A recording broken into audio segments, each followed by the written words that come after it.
Advertimos a todo nuestro público que este video estará plagado de spoilers, por lo cual se aconseja haber leído la obra antes.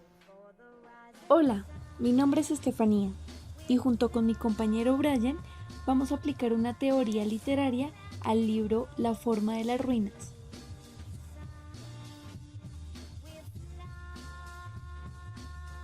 Antes de adentrarnos en el análisis de la obra, hay que preguntarnos por el autor. ¿Quién fue Juan Gabriel Vázquez? Juan Gabriel Vázquez nació en Bogotá, Colombia, en 1973. Estudió Derecho en la Universidad del Rosario y después de graduarse partió a Francia, donde se instaló en París y en la Sorbona se doctoró en literatura latinoamericana. Luego se mudó a un pequeño pueblo de la región de Ardenas, en Bélgica. Después de un año de vivir allí, Vázquez se instaló en Barcelona, donde residió hasta 2012 y actualmente vive en Bogotá. Vázquez es el autor de novelas como Los Informantes, Historia secreta de Costaguana, El ruido de las cosas al caer y la que nos concierne, La forma de las ruinas. Aquí les dejamos algunos premios que ha ganado Vázquez a lo largo de su vida. ¿Y qué podemos decir de La forma de las ruinas? Esta novela es publicada en 2015 por la editorial Alfaguara. Cumple la función de ser una novela tanto histórica como autobiográfica. Durante esta novela nos movemos por la historia de Colombia durante todo un siglo, desde 1914 durante la Gran Guerra hasta 1948 donde se dio el famoso Bogotazo. Vázquez nutre esta novela con personajes muy particulares. Dentro de ellos está Carlos Carvalho, que es objeto de nuestro análisis en este video. Carvalho es un personaje que no cree en las coincidencias, por lo que nos lleva a preguntarnos ¿qué tienen en común el asesinato del general Rafael Uribe Uribe y el de Gaitán? A continuación lo veremos. El tema que queremos tratar en este video es acerca del relato diégesis tratado desde Genet aplicado a la obra de La forma de las ruinas de Juan Gabriel Vázquez. Esto lo vamos a evaluar también bajo el personaje de Carlos Carvalho y específicamente en el capítulo 9, titulado como La forma de las ruinas. Queremos centrarnos específicamente en el capítulo 9 de La forma de las ruinas porque es en este donde se explicita el porqué del fanatismo del personaje Carlos Carvalho a propósito del 9 de abril. Pues bien, a Carvalho en principio nos lo muestran como a una persona a la que parecen faltarle uno o más tornillos. Tanto es así que Vázquez comenta cómo en las horas nocturnas este trabaja en un programa de radio que versa sobre más teorías conspirativas. Sin embargo, el capítulo 9 rompe con la imagen que nos construyen de Carvalho, al ponerlo como narrador de una historia propia y personal, la de su padre, que nos revela al final un nuevo sentido para lo que eran las ruinas en esta novela. De aquí la importancia de analizar este capítulo y este relato en particular. Y es que no se tratan solo de las ruinas de Jorge Eliezer Gaitán o el general Rafael Uribe Uribe, ni tan solo las ruinas de una ciudad que fue destruida. Son también las ruinas de cientos de fallecidos, que en realidad son específicamente las ruinas de una nación, una sola nación, porque son ruinas de una memoria heredada. Es así que es pertinente analizar cuánto dura entonces este relato, por qué está ubicado en este punto de la historia, analizar también a Carvalho como narrador y el papel que juega en la misma narración o en el relato. Ya lo veremos a continuación. A ver, Genet es un formalista, ¿sí? O sea, partamos de ese hecho, ¿no? Compartimos, por suerte, el haber expuesto a Todorov, que era otro formalista. Y bueno, al punto. Los formalistas, pues, ya sabemos que se centran en estudiar la obra como tal. La diégesis, el relato, la historia, la narratología es lo que crea Genet.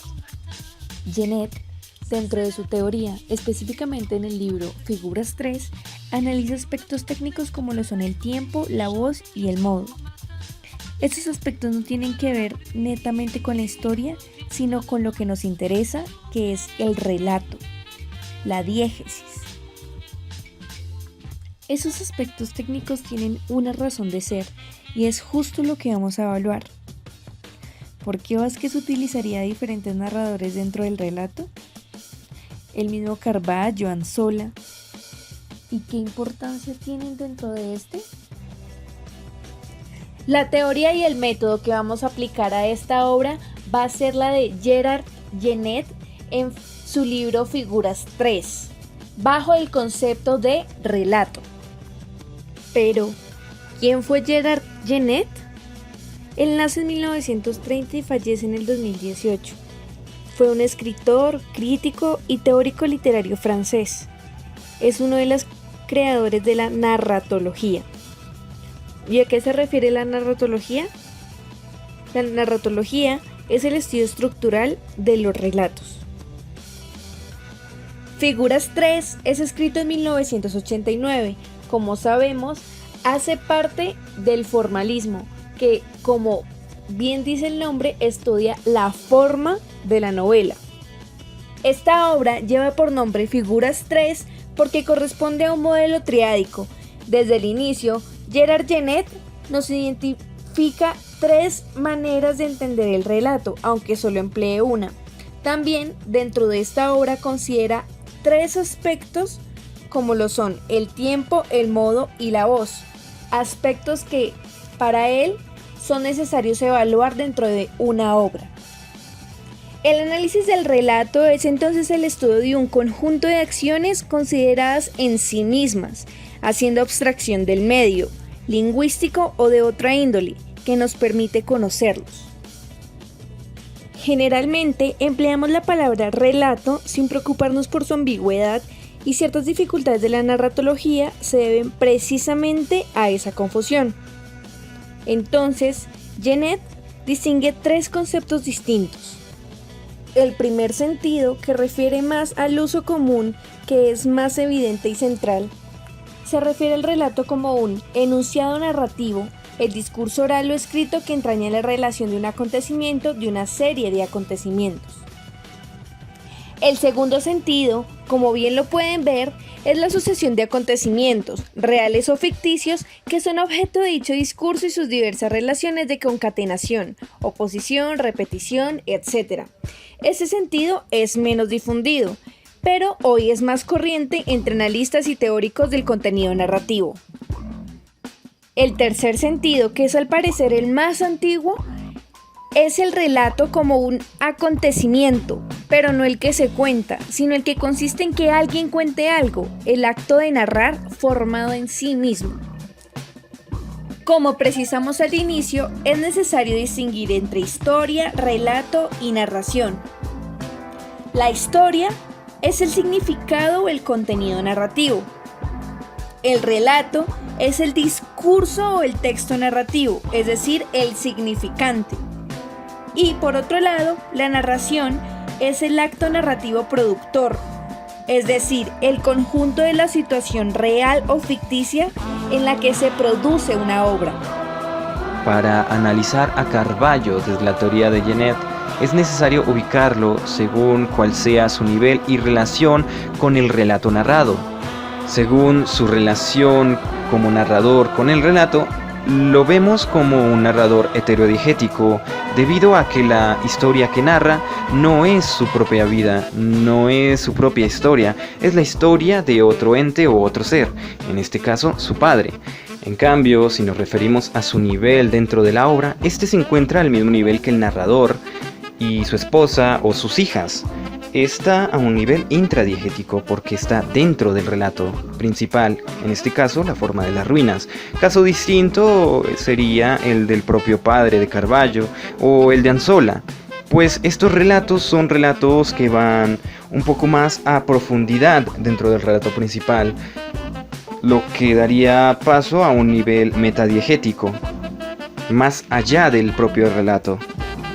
La intradiégesis de la obra consistiría, si lo observamos bien, en la historia de un narrador, Vázquez, a quien se le cruza en su vida la oportunidad de escribir una novela. Ahora bien, el tema de esta novela constituye la metadiégesis de la obra. La historia de Rafael Uribe, de Jorge Eliezer Gaitán, y la renovación de esta última a través de los ojos del padre de Carballo. Esa es la metadiégesis de esta novela. Discurso narrativo, además, que se cuela en todo momento a través de la referencia a las ruinas de la obra, el cráneo y la vértebra, además de ciertos documentos que guarda Carballo en su casa, lugar donde ocurre el relato del capítulo 9.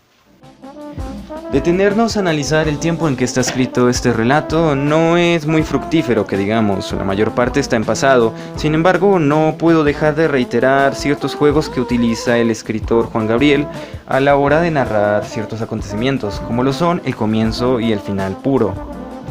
Este Carballo, siendo arrestado por romper una vitrina en que se halla el abrigo de Jorge Eliezer Gaitán, en principio nos muestra un hombre loco, como ya había dicho antes.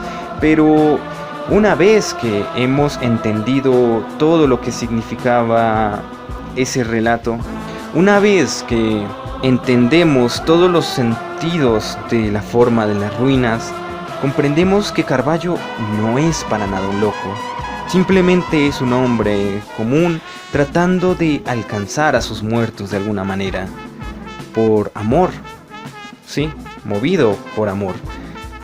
Cosa que causa en nosotros un cambio a la hora de ver ese hecho.